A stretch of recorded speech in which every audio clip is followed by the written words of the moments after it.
तू माटी का लाल है कोई कंकड़ या धूल नहीं, तू माटी का लाल है कोई कंकड़ या धूल नहीं, तू समय बदल कर रख देगा इतिहास बनेगा कोई भूल नहीं, कोई भूल नहीं। बिना देरी किए हुए चलिए आते हैं समास किसे कहते हैं, हिंदी ग्रामर का टॉपिक।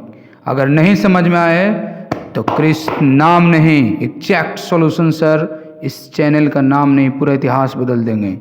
समास कहते हैं, चलिए आते हैं बिना समय गवाए, दो या दो से अधिक पदों के मिलने से जो एक पद बनता है उसे समास कहते हैं। क्या याद नहीं हुआ? नहीं याद हुआ? एग्जाम्पल समझिए। जैसे राजा का कुमार, यहाँ 3 शब्द है, 3 शब्द में राजा को कुमार को क्या बोलेंगे? राजकुमार बोलेंगे। राजा की बेटी को क्या बोलेंगे? राजकुमारी बोलेंगे।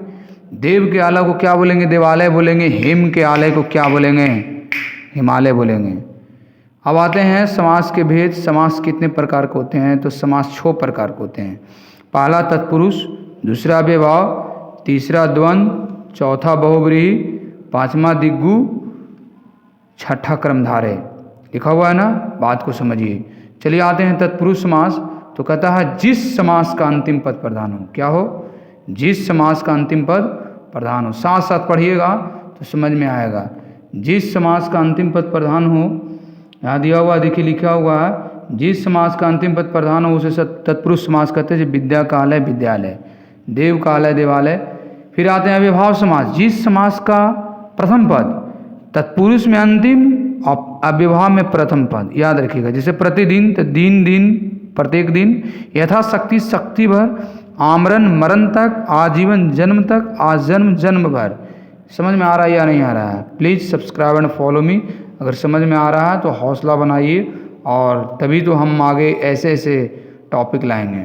फिर कह रहा है अव्ययभाव समास, प्रथम पद प्रधान होगा, तत्पुरुष में अंतिम होगा। अब आता है द्वंद्व समास। द्वंद्व समास जिस समास का दोनों पद प्रधान हो। लिखा हुआ है दोनों पद।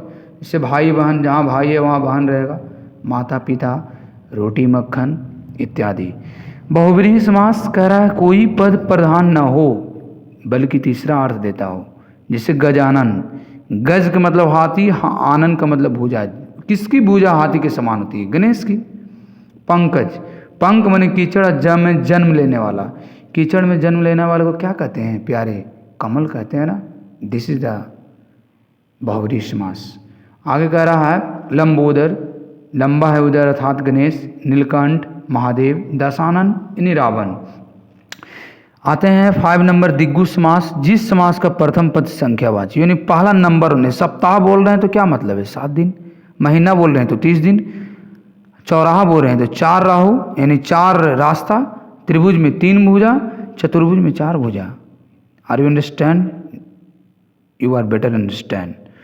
कर्मधारय समास कह रहा प्रथम पद विशेषण होना चाहिए और दूसरा पद विशेष होना चाहिए। प्रथम पद विशेषण यानी विशेषण कोई सब्जेक्ट होगा किसी के बारे में। महात्मा यानी महान आत्मा, महान हो गया विशेषण, और आत्मा हो गया विशेष। जिसकी महान आत्मा होता है उसे महात्मा कहते हैं। नीलकमल, कमल नयन, यहाँ पीताम्बर। तो कमल नयन, कमल की तरह नयन। तो कमल यानी देख ही रहे हो आप, गुलाबी गुलाबी टाइप। नयन का मतलब आँख। यानी एक ऑब्जेक्ट होगा और उस ऑब्जेक्ट का क्वालिटी होगा, क्वांटिटी होगा, everything else. Thank you so much. Please subscribe and watch मी। जाते जाते हम कहेंगे ही कि जो तुम न हो तो हम भी हम नहीं, न चाहिए तुझसे ज़्यादा खुद से कम नहीं। Please subscribe and follow me.